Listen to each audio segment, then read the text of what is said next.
Hello and welcome दोस्तों, मैं हूँ राज और आप देख रहे हैं वन ट्यूशन। तो आज की वीडियो में हम लोग डिस्कस करने वाले एचएस फर्स्ट ईयर यानी कि क्लास 12 इंग्लिश की इंपॉर्टेंट क्वेश्चन आंसर्स।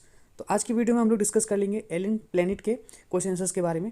तो बाकी ही सारे चैप्टर्स के वीडियो ऑलरेडी हम लोगों ने बना रखे हैं, तो वो भी जाके आप लोग चैनल पर जरूर चेकआउट करना। तभी आप लोग को समझ में आएगा कि इस साल आपको क्या क्या क्वेश्चन आंसर्स जो है ना इस चैप्टर से पढ़नी चाहिए। तो बहुत इंपॉर्टेंट होने वाला है ये वीडियो, पूरा देखना। तो सबसे पहले ये हमारे पहला क्वेश्चन से स्टार्ट करते हैं, जो कि 2 to 3 मार्क्स वाले क्वेश्चन है। What is the green movement? Green movement क्या है, ब्रीफली एक्सप्लेन करो। तो ग्रीन मूवमेंट क्या है, कई बार ऐसे पूछा जाता है, या फिर कई बार what is the green movement के बारे में बोला जाएगा कि what is the green movement and what are its aim. तो सबसे पहले ग्रीन मूवमेंट क्या है तुम्हारा? तो ग्रीन मूवमेंट जो ना एक मूवमेंट है that makes people aware the importance of nature, यानी कि लोगों को अवेयर करना है नेचर के बारे में। It generates consensus among Mankind, यानी कि ये जागरूक पैदा करता है इंसानों के अंदर जो डिग्रेडेशन हो रहा है, यानी कि नेचुरल रिसोर्सेज जो ख़राब हो रहे हैं, ख़त्म हो रहे हैं, उसके बारे में एक जागरूक लाना। तो ये मिशन जो है, यानी कि ये मूवमेंट जो है स्टार्ट हुआ था कम से कम 25 साल पहले, और इसी मूवमेंट को नाम दिया गया ग्रीन मूवमेंट। और ग्रीन मूवमेंट का एम है हमारा to create holistic and ecological view of the world. Next जो इंपॉर्टेंट क्वेश्चन है हमारा वो है how are the earth's principal biological system being depleted. तो किस तरीके से अर्थ के प्रिंसिपल बायोलॉजिकल सिस्टम जो है ना वो डिप्लीटेड हो रहे हैं।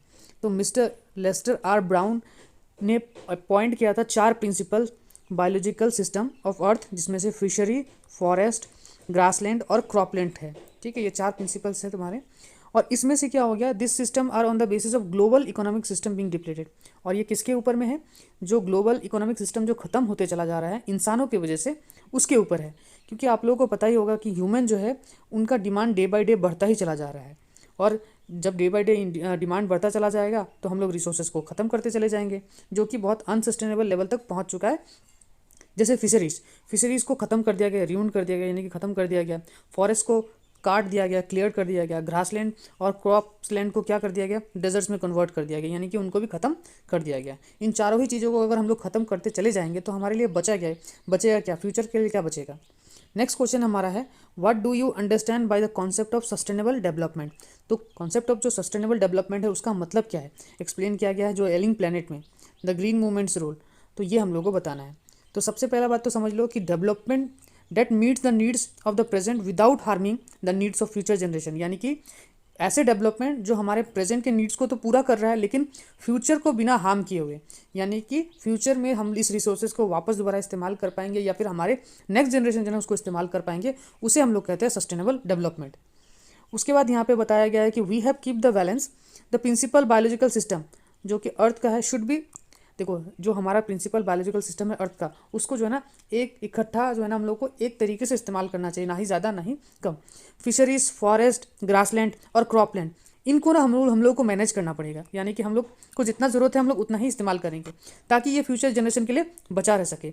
अगर हम लोग इनका एक्सेसिव इस्तेमाल करते चले गए विदाउट सस्टेनेबल डेवलपमेंट, तो इसका जो परिणाम है वो बहुत दुर्गामी होगा, यानी कि बहुत खराब होगा। नेक्स्ट क्वेश्चन हमारा है how is man the most dangerous animal in this world. तो इंसान किस तरीके से वर्ल्ड के सबसे डेंजरस एनिमल है। तो आप लोगों को पता ही होगा कि इंसान तो सबसे डेंजरस एनिमल है अर्थ का। किस तरीके से? क्योंकि हमने फिशरीज़ को ख़त्म कर दिया, कन्वर्ट कर दिया ग्रासलैंड को और क्रॉपलैंड को बंजर ज़मीन में, फॉरेस्ट को हम लोगों ने काट दिया। तो इस तरीके से हुए ना हम इन दुनिया में सबसे खतरनाक जानवर। Due to their increase in demand day by day biological system क्या होते जा रहा है, खत्म होते जा रहा है, और ये अनसस्टेनेबल लेवल तक पहुंच चुका है, यानी कि इसका इस्तेमाल अब हम लोग नहीं कर पाएंगे। What does the notice world most dangerous animal at the cage of zoo Lusaka Zambia signifies. तो ये कि जाम्बिया में एक जो जू है, उस जू में एक केज है, वहाँ पे जो एक नोटिस लगा हुआ है the world's most dangerous animal, उसके बारे में हम लोग को यहाँ पे बता रहा है कि वो क्या सिग्निफाई कर रहा है, वो क्या है। तो सबसे पहला तो जाम्बिया में समझ लो कि एक जू है, ठीक है, लुसाका बोल के, वहाँ पे एक केज है, एक पिंजरा है, वहाँ पे एक नोटिस लगा हुआ है the world most dangerous animal. और हैरानी की बात यह है कि वहाँ पे कोई एनिमल नहीं है केज के अंदर, तो वहाँ पे एक मिरर है, यानी कि उस मिरर में अगर हम देखेंगे तो वो जानवर कौन हुआ, हम ही हुआ। इसका मतलब इनडायरेक्टली ये बताने की कोशिश की जा रही है कि दुनिया में सबसे डेंजरस एनिमल इंसान ही है, जो कि अर्थ को ख़त्म करते हुए चले जा रहे हैं। पॉल्यूशन, दुनिया भर का ब्लंडर ये हम लोग करते चले जा रहे हैं। अच्छा, उसके बाद when and where was the first nationwide green party form किया गया था। तो ये था न्यूजीलैंड में 1972 में world wide green party start हुआ था। What is the cause of the collapse of fisheries, तो फिशरीज खत्म होने का रीज़न क्या है। तो देखो सबसे पहला बात तो ये है कि वर्ल्ड आजकल प्रोटीन बहुत ज़्यादा कंज्यूम कर रही है, यानी कि दुनिया में हर किसी को प्रोटीन चाहिए, काम करने के लिए तो प्रोटीन चाहिए बॉडी में। तो बॉडी में जब प्रोटीन चाहिए तो लोग ज़्यादा से ज़्यादा प्रोटीन कंज्यूम करना चाहते हैं अपने हेल्थ को ठीक रखने के लिए, और फिश क्या है, एक इंपॉर्टेंट सोर्सेस ऑफ प्रोटीन है।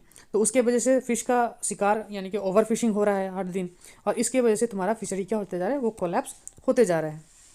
What are the earth's principal biological system, तो ये ऊपर भी हम लोगों ने डिस्कस कर लिया है 4 प्रिंसिपल्स बायोलॉजिकल सिस्टम, जिसमें फिशरीज, फॉरेस्ट, ग्रासलैंड, क्रॉपलैंड आता है, और इसको हम लोग क्या बर्बाद करते जा रहे हैं। तो ये ऑलरेडी ऊपर हमने समझा रखा है।